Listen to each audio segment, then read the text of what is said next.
¿Qué tal, Eurocuriosos? Celebrando los 6.000 suscriptores en YouTube. En un principio, pues yo iba diciendo, qué bien, este año vamos a conseguir, yo creo que sí conseguimos los 5.000 para Eurovisión. Este año ha ido muy bien todo, sinceramente, y no solo hemos conseguido los 5.000, sino que después del Benidorm Fest, que durante la temporada del Benidorm Fest ha ido estupendamente, pues hemos conseguido los 6.000 suscriptores en YouTube. Así que, pues nada, para celebrarlo, no tenía muy claro cómo hacerlo, pues he dicho, venga, vamos a hacer un preguntas y respuestas, que siempre lo he visto por ahí en otros canales que lo organizan, que lo hacen. Como nunca lo he hecho yo, digo, pues mira, vamos a resolver dudas o curiosidades que podáis tener vosotros acerca de mí, acerca del canal, y aprovechamos para resolver esas dudillas, ¿no? Vamos allá. Hay una pregunta con la que creo que habría que empezar, que es esta de Bandy78. Dice, yo creo que es importante que cuentes la historia de Chico Tóxico de Tim Burton para los nuevos suscriptores que conocen el cuento. Esto es una pregunta que, lógicamente, mucha gente me ha hecho durante todos estos años en el canal y que todavía mucha gente, pues los nuevos que llegan o incluso gente que lleva muchos años, que he dicho, pues a saber por qué este chico se hace llamar Chico Tóxico y el canal se llama Toxic Vision. Por si no lo conocéis, os presento al verdadero Chico Tóxico, que es este muñequito de aquí, que es un personaje de Tim Burton. Tim Burton, el director de cine. Yo tengo una amiga que se llama María. No sé por qué fue el regalo exactamente, pero muy inteligentemente me hizo este regalo. Es un libro de poemas que se llama La melancólica muerte de Chico Ostra. Me llegó y me dijo, Paco, esto yo creo que te va a encantar. Un libro de poemas. Un libro de poemas. Y yo, ¿estás seguro, María? Es un libro de poemas de Tim Burton. Tim Burton, si conocéis su filmografía, pues ya os podéis hacer un poco la idea de lo especialito que es todos los personajes que contiene. Bueno, os enseño un poco para que lo veáis cómo son algunas de las ilustraciones. Vale, y bueno, la historia principal pues es la muerte de Chico Ostra, pero tiene pues otros personajes muy, muy curiosos, y los poemas, pues también las historias que cuenta pues son muy curiosas. Hay un personaje que me llamó muchísimo la atención, que fue ni más ni menos que este, que fue la historia de Chico Tóxico. Aquí le tenemos. Esta es la historia de Chico Tóxico. Del libro lo tengo también en inglés y una edición especial aniversario. Yo tengo varias ediciones porque lógicamente pues me gusta bastante. Simplemente os leo la primera. Dice, quienes de verdad lo amamos lo llamamos siempre Max. Chico Tóxico en cambio lo apodamos los demás, pero o sea, en español se llama Max. Chico Tóxico es el verdadero nombre, y en inglés es to those of us who know him, his friends, we call him Roy. The others he was known as that horrible toxic boy. Y en inglés se llama Roy. La historia de Chico Tóxico, pues, ¿por qué me llamó la atención? Pues básicamente porque cuenta la historia de cómo a Chico Tóxico, le gustaban mucho cosas que en general a la sociedad y a sus padres les parecían malas. A Chico Tóxico le gustaba pues beber lejía, gustaba respirar el humo de los tubos de escape de los coches, le gustaban cosas que los padres consideraban que eso no se debía hacer, que eso era malo, pero a él le gustaban, ¿vale? Entonces eso es algo que a mí siempre me hizo sentirme muy, muy identificado, ¿no? Como que durante toda mi vida, mi familia, mis amigos, la sociedad en general, me decía, o yo sentía que me decía que las cosas que a mí me gustaban, eso estaban mal. Tiene mucho que ver también, lógicamente, con la homosexualidad, pero también con el hecho de que me gustara Eurovisión.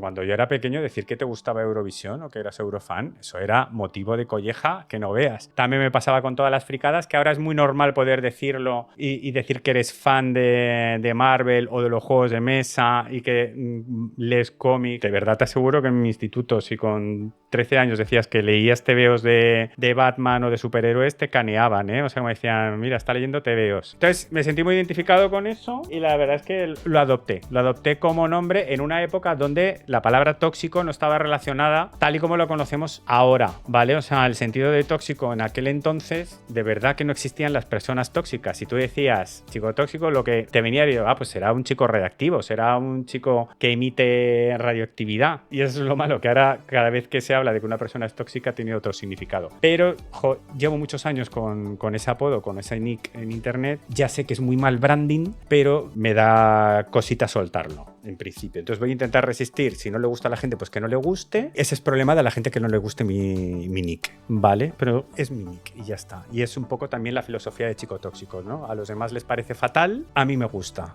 Pues voy a seguir con él. Explica el final de la historia. Bueno, el final de la historia, claro, es muy trágico. El pobre Max, el pobre Roy, los padres le obligaron, estaban indignados y le obligaron a ir al campo a respirar aire puro. Voy a hacer spoilers. Si alguien quiere leerse el libro de poemas, que pare ya el vídeo. Como estaban indignados, que estuviera con los sprays, que estuviera con los tubos de escape, que le gustaba mucho el humo, pues un día decidieron los padres que sería una buena idea llevarle al campo con las margaritas, con el aire puro, pero eso lo único que consiguió fue que Chico Tóxico la pifiara y su alma, mientras iba al cielo, abrió un agujero de ozono, un agujero en la capa de ozono. Ese es el final. Es muy chulo. Le obligaron a respirar aire puro, que para ellos, esto te va a hacer muy bien, esto te va a ir muy bien para tu vida, no sé cuánto, y al final eso fue lo que acabó matándole. Es muy Tim Burton. Todas las historias, todos los poemas son así, son muy trágicos. La historia de Chico Ostra es tela marinera. También el pobre. Fíjate cómo le pillé cariño a Chico Tóxico y a mi nick, que lo utilicé al final como nick también, porque estuve durante unos años también incluso pinchando, ¿vale? Estuve diciendo ahí, me entretenía pinchando en algunos bares y tal en Madrid, y me acabé incluso comprando una máscara de gas. Es auténtica. Me fui ahí al mercado de Fuencarral, para los que tengáis también una edad, en el mercado de Fuencarral, que tenían un montón de cosas. Fui y me compré esta máscara de gas que me la llevaba a las pinchadas. En un principio mi idea era pues como hacer pues como los Daft Punk y pinchar con la máscara de gas puesta, pero imposible.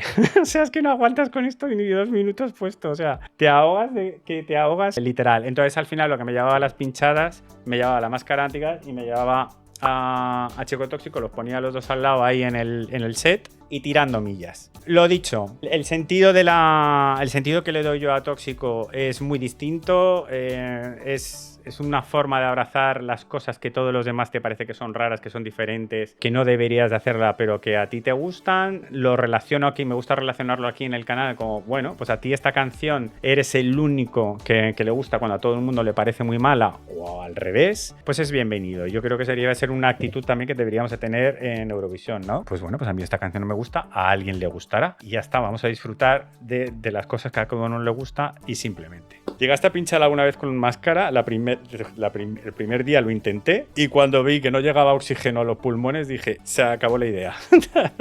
Así que nada, ya lo sabéis, este es Chico Tóxico, de ahí viene mi nick, le tengo mucho cariño, llevo muchos años con él y quiero seguir con él todo lo que pueda. Yo no tengo ningún propósito de nada con mi canal ni con mi nombre, así que prefiero tenerle aunque no me beneficie a nivel de marketing y esa es la historia. Pues nada, espero que os haya gustado y que a partir de ahora le tengáis tanto cariño como yo le tengo.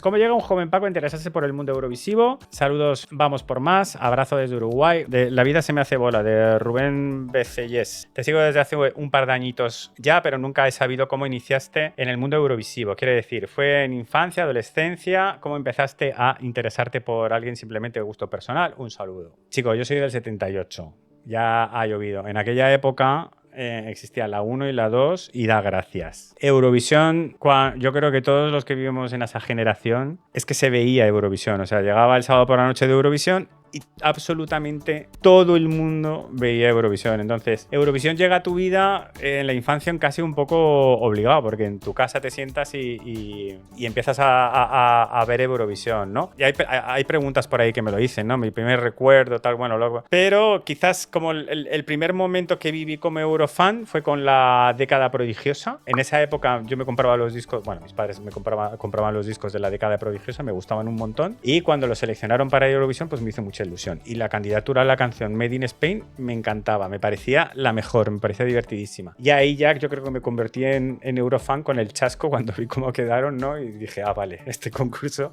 pues eso quizás me marcó y me hizo Eurofan. Ser Eurofan en aquella época no estaba para nada bien visto, en realidad casi ni existía el término Eurofan, ¿no? Pero decir que eras seguidor del Festival de Eurovisión, no había internet, tú lo veías como un programa al año y ya está, o sea, era muy difícil, si no, no sé, si hubiese querido ser Eurofan e investigar acerca del festival, ¿cómo lo podría haber hecho? No era algo que me hubiese surgido de forma natural, habría sido muy raro. Luego ya sí que en la adolescencia y tal, sí que lo fui siguiendo el festival. Ya un poquito ya más de mayor, alrededor de los 2000, mi gusto de música era totalmente, no iba para nada con Eurovisión, entonces ahí sí que lo abandoné unos cuantos años, pues alrededor del 2000, y ya pues supongo que a partir de Rosa y de Operación Triunfo un poco que retomé la pasión por Eurovisión. Pero no me he considerado nunca realmente Eurofan, nunca, jamás, ni tampoco era de los que se grababa en VHS los vídeos, o sea, las galas y las volví a ver, jamás. Yo veía Eurovisión una vez y se acabó y no la volví a ver. Entonces, además tengo malísima memoria, imposible que yo dijera, sí, el país este que participó aquel año, que va, imposible. Sí que es eso, a partir del 2012, 2010, 2012 empecé a ver preselecciones y tal, y así que me empezaba a interesar más por Eurovisión. Y bueno, el origen del canal en realidad me dio mucho apuro, porque yo decía, si es que yo realmente no soy Eurofan, y de ahí también viene el término Eurocurioso, ¿no? Porque yo no me sentía Eurofan, yo no había seguido Eurovisión toda la vida, yo no me conocía todos los ganadores, no me conocía toda la historia, y me daba un poco reparo de decir, bueno, y ahora me voy a abrir un canal, como aquí, como si fuera de experto, pero no, en realidad mi interés de abrirme el canal era compartir mi afición, que había en los últimos años con internet, había ido creciendo, y simplemente que me apetecía hacer el canal, básicamente, ¿no? Y por eso el término un poco curioso. Y mi punto de enfoque era desde fan para fans, y un poco demostrando, pues eso, que no hacía falta ser Eurofan y ser esos cerebritos que almacenan datos completamente de todo lo que ha pasado en los últimos años para seguir el festival. Pero durante mi juventud, no sé qué, o sea, es que yo no en realidad nunca me he considerado Eurofan. Ha sido a partir del canal que ya sí, ya es que, vamos, es que ya vivo todos los días con Eurovisión en el menú, ¿no? Soy Kerchish. ¿Qué artistas te gustaría ver en el Eurovisión Latinoamérica? Lo guay de Eurovisión también es conocer artistas. Ya sabemos que conseguir artistas muy top es muy difícil, entonces claro, es que si me dices, no, vamos a conseguir a Shakira, o vamos a... no he puesto la pregunta aquí de Kerchish. ¿Qué artistas te gustaría ver en el Eurovisión Latinoamérica? Bueno, pues eso, que si pudiéramos tener a los grandes artistas, pues sería una maravilla. Pero también yo creo que lo guay es descubrir a artistas que no conoces. Pues a los grandes, pues lógicamente a cualquiera que sea famoso internacional y que conozcamos aquí en España, me va a hacer ilusión, pero un poco lo que le dije ayer a Vicky. Así si yo que me haría ilusión, Miranda. Me haría muchísima, creo que encajarían muy bien con el espíritu de Eurovisión, serían muy divertidos y me haría muchísima ilusión porque sí que he seguido mucho la trayectoria de Miranda, ¿vale? Me gustan mucho sus canciones, entonces estaría muy guay. Ya, por ejemplo, tuvimos a Javier Amena, que Javier Amena también me gustaba, pero ya la tuvimos en el Benidorm Fest, así que esa espinita me la he podido quitar. Más, ¿cuántas horas al día dedicas a tu trabajo eurovisivo? Una barbaridad. Yo trabajo de 9 a 6 y media y trabajo en esta misma mesa. No aquí, pero en esta misma mesa, porque la mesa la muevo y la cambio de sitio. Pues nada, a las 6 y media cierro una tapa de un portátil y abro la tapa del otro portátil. Y le dedico absolutamente el 100%, el 90% de mi tiempo libre. Y sobre todo desde que empieza la pretemporada en diciembre, en enero, hasta ahora, la semana que viene, que es el 8 de marzo que acaba la temporada, es el 100% dejo de quedar con amigos, eso es así. A algunos les puede parecer una exageración, pero bueno, dejo de quedar con amigos los fines de semana. Si veo a alguien, pues es antes o después de las galas, y lo peor es que es la edición de los vídeos para YouTube. Intento que la grabación que hago en el directo en Twitch sea lo más corto publico, pero te lleva muchísimas horas. Y los fines de semana lo que intento es, le dedico todas las horas que puedo del fin de semana a preparar los vídeos para la semana, porque de 6:30 a 8, que es cuando ceno, para arrancar a las 9 el directo, no me da tiempo, que también tengo que ir al súper, también tengo que hacer algún recado, ¿sabes? Entonces por las tardes no me suele dar tiempo a hacer mucho, hago alguna cosita, intento preparar los vídeos los fines de semana. Con Europov pues también tenemos trabajo, le dedico muchísimas horas, muchísimas a la semana. Tengo la suerte de no tengo hijos, no tengo perros, no tengo, ¿sabes?, una responsabilidad, y le puedo dedicar absolutamente todo ese tiempo. Entonces, al final es un hobby que me llena absolutamente la vida. Pero horas le dedico a veces tantas incluso que horas laborales a la semana. A la semana le dedico sin ningún problema 40 horas semanales. Yo tengo curiosidad por saber en qué trabajas, pero no hace falta detalles. Creo que eres informático, es así. Gracias por tu trabajo en el canal. Soy informático, me dedico al desarrollo de software para una consultoría y le hacemos software a medida a clientes. Aunque ahora más que estoy más como analista, responsable de analistas, y ayudo como responsable técnico de los proyectos, ¿no? Pero sí soy informático, y entonces eso lógicamente me ha ayudado mucho a los detalles técnicos y a toda la cacharrería, que creo que ahora va a haber una pregunta en las que os voy a poder enseñar lo que tengo aquí montado. Dice, yo pensaba que eras enfermero. O sea, qué poco me conoces. O sea, jamás. Jamás. Will, no es realmente, no trabajo con ninguno porque es una tecnología muy especial, muy específica, pero sobre todo con Java. Pero trabajo con una plataforma muy específica, no os voy a contar el detalle, pero es sobre todo con Java. ¿Cuál fue la victoria de Eurovisión que te emocionó más? A nivel personal, claro, me habría gustado que hubiese sido... Esta pregunta es de Will. Me habría encantado que hubiese sido una victoria de España. Yo lo que estoy es... Por favor, yo quiero ver una victoria de España, que nací en el 78, que ya tengo 46 años para 47. Por favor. O sea, por favor, necesito una victoria en mi vida, ¿vale? Entonces, lógicamente, pues lo que yo viví con Chanel recibiendo puntos, pues realmente no lo recordaba, porque pues el segundo puesto de Annabel Conde y tal, pues sí, pero no lo viví porque quizás estaba solo en el salón de mi casa y no estaba con gente gritando, ¡ay, qué bien que nos están dando puntos!, ¿no? Entonces, pues quizás sería la de Chanel. Pero realmente, lo pensé el otro día, la victoria de Eurovisión que me emocionó más, realmente la que más me emocionó fue la del año pasado, 2024, con la no victoria de ya sabéis quién. Yo estaba preocupadísimo el año pasado, preocupadísimo. Yo creía que se acababa el festival, sigo pensando que tenemos ese peligro, y entonces a nivel de emocionarme y de qué alivio, qué bien que hemos aguantado un año más, el año pasado, 2024, no se me va a olvidar jamás. Fue una semana de tensión terrible, estaba acreditado ahí en Malmo y íbamos con los huevos de corbata. Eso es así. Ni Will Benelbon dice, joystrap espresso o tanga macchiato. Yo joystrap, no, de tanga no soy, pero de joystrap, que entiendo que es joystrap, eso sí. Así que mejor los joystrap.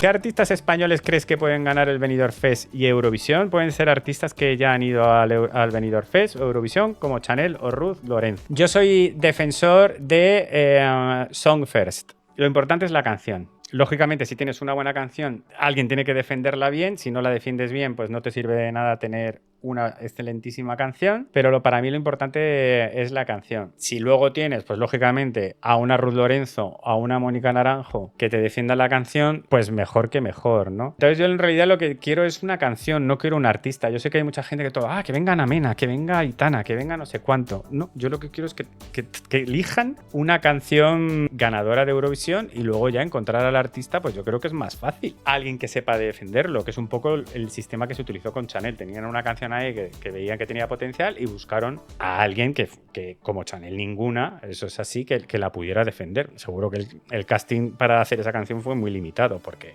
defenderlo como hizo Chanel. Pero si me dices, ¿qué artistas españoles crees que pueden ganar el Benidorm Fest y Eurovisión? Pues yo qué sé. Es que es eso. Es que todos estos que hemos hablado, pero Abraham Mateo yo creo que, por ejemplo, sería muy buena elección. Tú ahí a puntito de picar. Pero no sé, también me apetece... Creo que en realidad es eso, que un grupo que es que tenemos un mogollón de artistas, pero es simplemente encontrar la canción. No no tengo yo, que me da igual, que yo quiero una canción que sea número 1 en España y que lo pete en Eurovisión. Y eso yo creo que da igual que sea un artista por conocer. Tengo una pregunta de Jesús Vázquez. Pregunta 1. Actuación de España más antigua que recuerdas haber visto en directo siendo un crío. Claro, ahí se mezcla mucho. Es muy difícil separar recuerdo de en directo de que hayas visto una actuación antigua, pero que era una actuación antigua, ¿no? Y tal. Bueno, creo que es Remedios Amaya con la quien maneja su barca, mi barca. Creo que es esa. Porque como se montó tal pitote, recuerdo el pitote que se armó con los 0 puntos de Remedios Amaya. Y recuerdo dónde estaba y con la tele, no me acuerdo. La tele estas antiguas, blanca. Es que la recuerdo. Entonces creo que esa. Sí, vaya inicio también, sí. Entonces creo que esa es mi primer recuerdo real de un festival de Eurovisión, ¿no? Pues pasamos a Instagram. Pregunta de Andrew para el Q&A. ¿Qué destino te gustaría para el challenge del Lavadón? Lavadón ha hecho una apuesta en que si, según él, podemos alcanzar los 10.000 a final de año. A mí me parece muy difícil / imposible. Y ha hecho una apuesta en que si conseguimos llegar a los 10.000 antes de final de año, pues que me va a llevar a algún sitio y vamos a hacer un challenge. Pues yo lo único que quiero es que no me lleve a un sitio donde mi salud se comprometa. Simplemente, porque es que no me fío nada de él. No me fío absolutamente nada de él. Lautras dice: Paco, ¿cuál fue tu representante favorita de España en Eurovisión y tu Eurodrama favorito? Haces un trabajo genial. ¿Cuál fue tu representación favorita de España en Eurovisión? Bueno, Chanel. Pero Blanca Paloma, quiero decir que es la mejor puesta en escena que hemos hecho. Creo que ha sido Blanca Paloma. Yo los recuerdos, pues a ver, los recuerdos que más, o las canciones que a mí más me gustan de Eurovisión, el Yo soy aquel de Rafael me parece que es una maravilla y siempre la voy a defender. Es una de mis favoritas, es de las que más me gusta.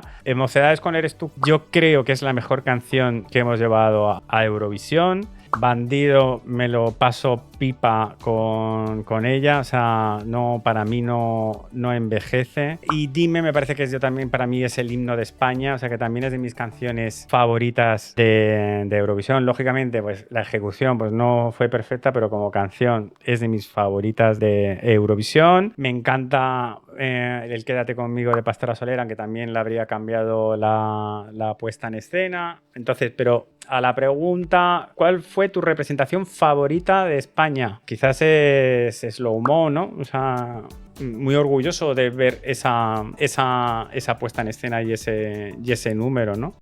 Bueno, hay una pregunta de Jaime Matrix ahí que dice: ¿te has planteado hacer streams simultáneos en YouTube y en Twitch? Sí, el problema es la música, que por ejemplo en Europop ya lo estamos sufriendo. Se nos va la mano la música y nos cancelan los directos o los vídeos. En Twitch tengo la suerte de que os puedo poner música, en YouTube no. Entonces, solo puedo hacer simultáneos, que lo he hecho un par de veces. Cuando sé que no va a haber música, pues lo puedo hacer simultáneo, pero prefiero estar en Twitch y poner música a no poder poner música, porque hablar de Eurovisión sin música es que es imposible. Mario Sergio, enhorabuena. Yo hago seguimiento desde 2022. Me encantan las weeklies y tus videoreacciones. Mi pregunta es si reaccionarás de nuevo a las candidaturas de Azerbaiyán. El tema de Azerbaiyán me lo estuve pensando este año en concreto. He llegado un poco a la conclusión de que al menos que haya un movimiento político por parte de Armenia-Azerbaiyán, que se firme un pacto de paz, algo, un gesto, algo, mientras no suceda nada, pues no. Porque no tengo ninguna necesidad y no me apetece. Entonces, no lo voy a hacer. Y con los otros, eso me parece que jamás ya. Es que eso ha sido una barbaridad. Es una barbaridad lo que han hecho y lo que se les ha permitido hacer. Entonces, a mí me da ya que eso ya está perdido para siempre. Había otra pregunta. ¿Has pensado en publicar un libro lleno de estadísticas y Excel eurovisivos? Yo mataría porque existieran un material así. Yo estoy súper orgulloso de las Excel y desde aquí un abrazo, un asbesto enorme a Yuki, que me está ayudando en las 2 últimas ediciones. Una cosa loca. Yo hacía mis Excels, pero casi nunca los acababa. Los tenía medios destartalados. Todos los años los empezaba con muchísimas ganas, pero es que es muchísimos datos, muchísimo trabajo y no me daba. Pero ahora con vosotros, con la ayuda que me estáis ayudando a terminar las Excel, es que tenemos unas Excel que están que son para publicarlas, ¿eh? No. Ya te digo, pero que sí. Yo creo que es un gustazo ver esas Excel porque tienes toda la información de todas las preselecciones, de todas las encuestas, de todas las cosas de la temporada. Es un gustazo. Así que os invito a todos a participar, a colaborar, a completarlas. Son públicas, ¿eh? Que el link para leerlo lo podéis leer cualquiera. Solo tenéis que pedirlo en el Discord.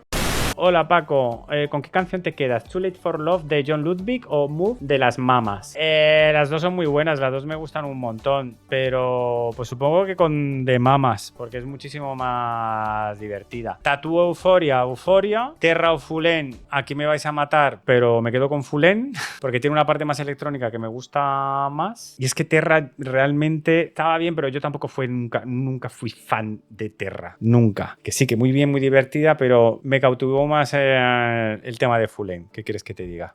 Santic Soul. ¿Cuál es tu juego de mesa favorito? Lo que pasa, a mí me gusta mucho lo que pasa que a la gente con la que juego, mi novio y amigos y tal, pues quizás los que son muy de campañas o los que son muy largos o los que son más complicados que tienes, los que son complicados, pues no. Entonces jugamos mucho party, jugamos mucho cosa ligerita, mucho divertido. Los gatetes explosivos, los Exploding Kittens, esos son el rey de esta casa. O sea, aquí se ha jugado a los Exploding Kittens hasta que nos han sangrado los ojos. Pues ya está, porque es que nos rimos mucho. Pero mi favorito, pues te podría decir que Código Secreto me gusta mucho porque me gusta mucho lo de pensar, la clave. Es uno en el que tienes que dar pistas, pero relacionadas. Es complicado y si lo juegas bien, cuando te llevas puntos buenos y encadenas 4 o 5...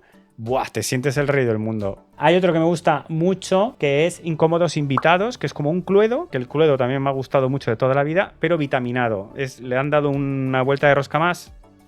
Es más complicado adivinar quién, con qué, no sé qué, y ese Incómodos Invitados me gusta. Pero, pues por ejemplo, La Mansión de la Locura me gusta también mucho, pero ese me cuesta mucho quedar con los amigos para jugarlo y además perdemos siempre. Y entonces ese, entre que jugamos poco y que siempre perdemos, pues al final, pero ese me gusta mucho. No sé, pero ya te digo, sobre todo jugamos mucho a parties, a fillers, los fillers también, porque al final son los que acaban funcionando bien con partidas tal y tomándote unas cervezas. Claro, tengo el Saving One. Tengo muchos. Me compro más de los que tengo. El Imperial Assault de Star Wars, que era un pepinaco que me lo compré en un Black Friday. Es una caja así. No, ni me he leído las instrucciones. Nada, está ahí decorando la estantería, precioso.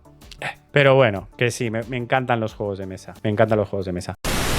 No me acuerdo en qué momento empecé a ver tu canal. ¿Podrías hacer un mini resumen de cómo empezó todo? ¿Cómo se te ocurrió hacer el canal y todos esos detalles? Yo venía del mundo de los blogs. Yo hacía de la época de los bloggers, que también hice muchos amigos blogueros ahí, también hicimos comunidad de bloggers en Madrid y escribíamos todos los días nuestras aventuras. Era una época donde estabas leyendo, esperando a que el feed se actualizara para ver las aventuras de tus bloggers favoritos, para ver qué habían hecho el fin de semana, si habían ligado con alguien, si habían roto con su novio. Y yo tenía mi propio blog donde contaban todas mis barbaridades de joven adulto o de mayor adolescente adulto, no sé cómo decirlo. Lo contaba todo, es que era una barbaridad porque era una época en que en internet no tenía casi nadie y entonces como te daba la sensación de que realmente solo te leían tus amigos, lo contabas todo. ¿Ese blog sigue vivo? No, porque ese blog me lo encontró mi padre.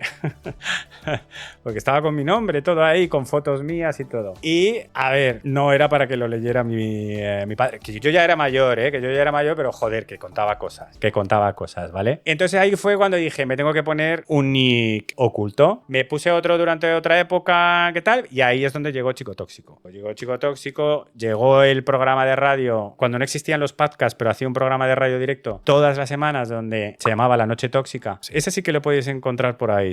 Algún audio habrá por ahí, muy cutre, muy mal hecho, pero... Y todas las semanas repasaba toda la actualidad musical, no de Eurovisión musical, pero Eurovisión, pues cuando salían algunas canciones, pues también las comentaba. O sea, que cosas de contenido de internet, blogs, podcast, radio, es que he hecho siempre. Y entonces YouTube es que era la siguiente. Me daba mucho palo porque, claro, yo en mi trabajo me daba mucha cosa que mis compañeros de trabajo empezaran, youtuber. Al principio la gente se reía. Es que es youtuber, ¿sabes?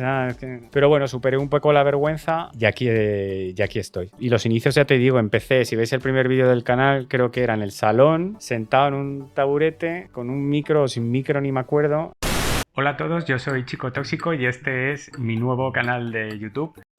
Y nada, y empezar ya a montar todo esto ha ido sin saber cómo. Es que no te sé decir cómo ha sido, ¿no? ¿Se pueden hacer preguntas personales? Sí, nos puedes hacer una biografía breve de ti, tipo profesión, edad, de dónde eres, soltero, casado, aficiones. Nada, soy del 78, soy de Madrid, me he criado y he vivido en Madrid toda la vida. Llevo 10 años aquí en Barcelona, me vine por una oferta de trabajo. Nada, estudié ingeniería informática y hace 10 años pues me vino una oportunidad laboral aquí y dije, pues vámonos para allá, ¿por qué no? ¿Y qué más? Pues sí, estoy con Nochu, pero no estamos casados. Pues me gusta los juegos de mesa un montón, me gusta salir más que un tonto un lápiz, ¿qué quieres que te diga? Me gusta mucho salir a bailar. Hasta mientras las rodillas me aguanten, que ya cada vez aguantan menos. Y los conciertos y la música me gustan un montón. Y antes veía muchas series y antes veía películas, pero ahora ya ya no. Ya no da para eso. Ya no da para eso. Pregunta de Sabrina que me dice de dónde eres. Pues soy de Madrid, mi familia es de Córdoba, toda mi familia es de Córdoba, toda. Mis padres se fueron a vivir a Madrid y yo y mis dos hermanas somos de Madrid. Y nada, me vine 10 años aquí a Cataluña a vivir. ¿Cuántos años tienes? Me pregunta Sara, pues tengo 46 para 47. ¿En qué barrio de Barcelona vives? En Sant Antoni, un barrio precioso y que está todavía aguantando la gentrificación, así que hay mucho bar hipster, tenemos ahora mucha cafetería hipster y se nota que el turismo llega, pero tenemos ahí el Mercat que lo remodelaron, que lo han dejado precioso, maravilloso. Yo estoy encantado con este barrio, la verdad es que tuve mucha suerte de acabar en este barrio.